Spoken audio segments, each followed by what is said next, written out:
Tópico segundo, a Bíblia revela a existência dos falsos profetas. Subtópico primeiro, no Antigo Testamento. O trágico exemplo relatado em 1 Reis, capítulo 13, um fervoroso homem de Deus procedente de Judá profetizou com muita coragem, advertindo o ímpio rei de Israel que estava junto do altar queimando incenso. Ele disse: altar, altar, assim diz o Senhor, eis que um filho nascerá à casa de Davi, cujo nome será Josias, o qual sacrificará sobre ti os sacerdotes dos altos que queimam sobre ti incenso, e ossos de homens se queimarão sobre ti. E deu um sinal que aquela palavra era do Senhor. Eis que o altar se fenderá e a cinza se derramará. Ouvindo o rei aquela palavra, estendeu a sua mão sobre o altar, ordenando que prendessem o homem de Deus. Todavia, a mão que ele estendeu contra o profeta secou-se, e não a podia tornar a trazer a si. O altar se fendeu e a cinza se derramou, como o profeta havia dito. A pedido do rei, o profeta orou a Deus, e a mão lhe foi restituída sã. A ordem de Deus para o profeta era que não comesse pão e nem bebesse água naquele lugar, e que não voltasse pelo mesmo caminho. Havia, porém, naquele lugar um velho profeta cujo filho lhe contou o que fizera o profeta vindo de Judá. O velho profeta foi ao encontro do homem de Deus e convidou-o para comer pão. Ante a recusa do homem de Deus, o velho profeta argumentou que um anjo lhe havia falado, ordenando que convidasse o profeta de Judá a voltar para comer pão em sua casa. O homem de Deus não discerniu a mentira e aceitou o convite do velho profeta. E sucedeu que, quando ele estava comendo pão, Deus tomou o velho profeta em profecia e disse: visto que foste rebelde à boca do Senhor, antes voltaste e comeste pão, o teu cadáver não entrará no sepulcro de teus pais. Depois de ter comido o pão, voltou e no caminho um leão o matou, deixando-o prostrado na estrada. O velho profeta o recolheu e sepultou no sepulcro, chorando lágrimas certamente de fingimento. Nos dias de Jeremias havia falsos profetas, os quais com suas profecias combatiam a palavra que Deus havia enviado a Israel por meio de Jeremias. Quando o rei Josafá de Judá visitou o rei Acabe de Israel, este tinha um grande número de profetas que profetizavam segundo a vontade de Acabe. Então o rei Josafá perguntou: não há aqui ainda algum profeta do Senhor? E o rei Acabe respondeu que havia o profeta Micaías. Os que foram buscá-lo disseram-lhe: vês aqui que as palavras dos profetas a uma voz predizem coisas boas para o rei. Seja, pois, a tua palavra como a palavra de um deles, e fala bem. Então disse Micaías: o que o Senhor me disser, isso falarei. Como Micaías profetizou, assim aconteceu. Acabe morreu na batalha. Ainda nos dias de Jeremias, falsos profetas conseguiram influenciar alguns sacerdotes a enganar o povo por meio deles. Dessa maneira, o povo desviava-se dos caminhos de Deus e recusava-se a ouvir as verdades anunciadas por Jeremias. Moisés, Jeremias e Ezequiel combateram tenazmente os falsos profetas e seus ensinos heréticos. Subtópico segundo, no Novo Testamento. Jesus advertiu o anjo da igreja em Tiatira por ter permitido que uma mulher por nome Jezabel, falsa profetisa, ensinasse e enganasse os membros daquela igreja, prostituindo-os. A Bíblia adverte que nos últimos tempos aparecerão falsos profetas. O espírito do anticristo estará, então, operando grandemente e fará esses falsos profetas operarem sinais e prodígios de mentira com todo engano e injustiça. Conclusão do tópico segundo. Tanto no Antigo quanto no Novo Testamento, a Bíblia revela a existência de falsos profetas. É preciso discernimento espiritual para não cair no engano. Então, irmãos, muito cuidado, né? A gente tem aqui o exemplo do profeta cheio do Espírito de Deus, profetizou contra aqueles altares da idolatria, dos falsos deuses, né? Que diz que os sacerdotes da idolatria seriam sacrificados naquele altar.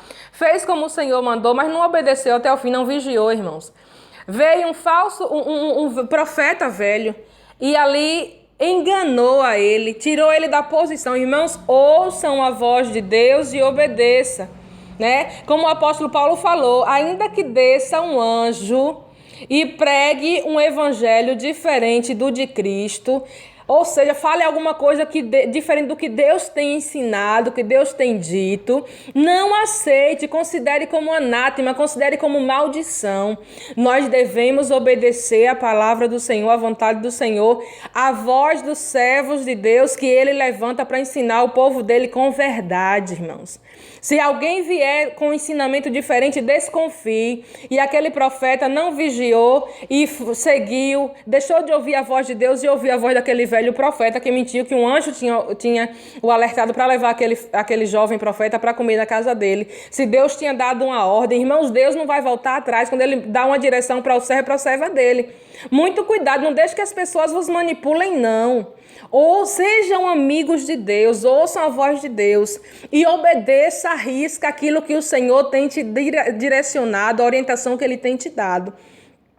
Aí ele foi comer pão na casa daquele homem e Deus usou a boca do próprio velho profeta para dizer que ele não seria sepultado. Por quê? Porque quando ele foi no caminho, um leão o devorou, né? Aí os restos não seria sepultado na sepultura dos seus pais, como era o costume, mas um leão o devorou e aquele velho sepultou os restos mortais.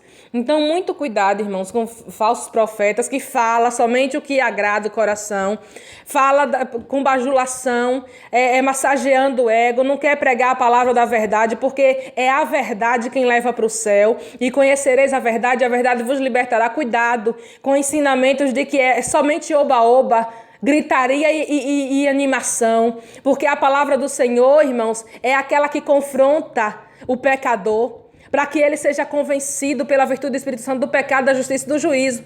Porque essa espada que desce cortando, que também tira o que não serve, vai limpando o servo e a serva de Deus daquilo que não serve, que não agrada ao Senhor, para que possa morar no céu.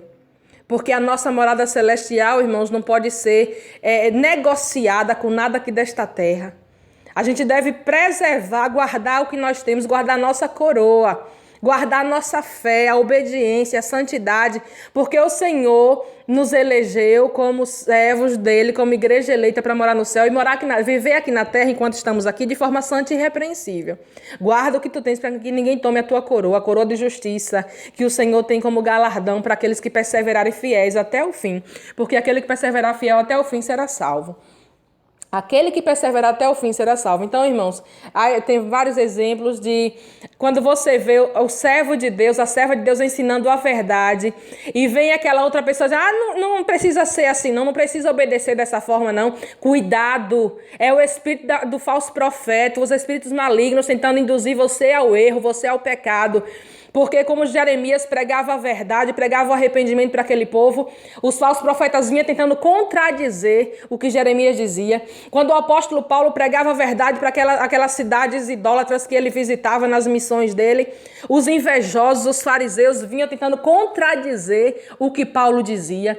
Então, nos dias de hoje não é diferente. Quando Deus levanta uma serva, um servo dele para pregar a verdade, sempre tem aqueles possuídos pelos espíritos malignos das trevas para tentar contradizer o que os servos de Deus, as servas de Deus bem posicionados pregam, porque é a verdade.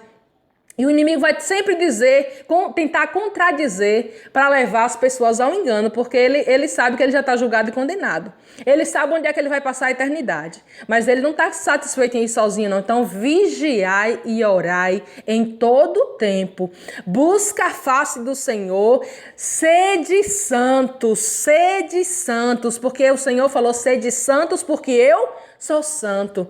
Sede vós perfeitos, porque o Pai Celestial é perfeito. Aquela historinha, a perfeição não é desta terra, não é possível sozinho, mas com Deus você é aperfeiçoado sim.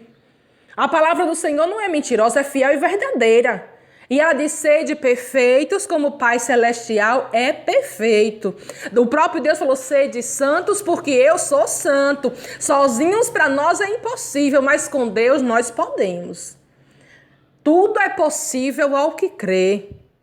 Não há nada impossível para o nosso Deus. Ele é o Deus do impossível. Então, irmãos, não ouça a voz dos crentes que vivem na desobediência e prega deturpa a palavra de Deus como a conveniência para os seus erros, seus pecados, sua vida errada. Busque viver na verdade, busque viver na luz, porque quem vive em Cristo não pode ter trevas, porque nele não tem treva nenhuma. Quem vive e caminha com Jesus não pode ter treva nenhuma na sua vida, não, porque ele é luz. Viu? Então, muito cuidado.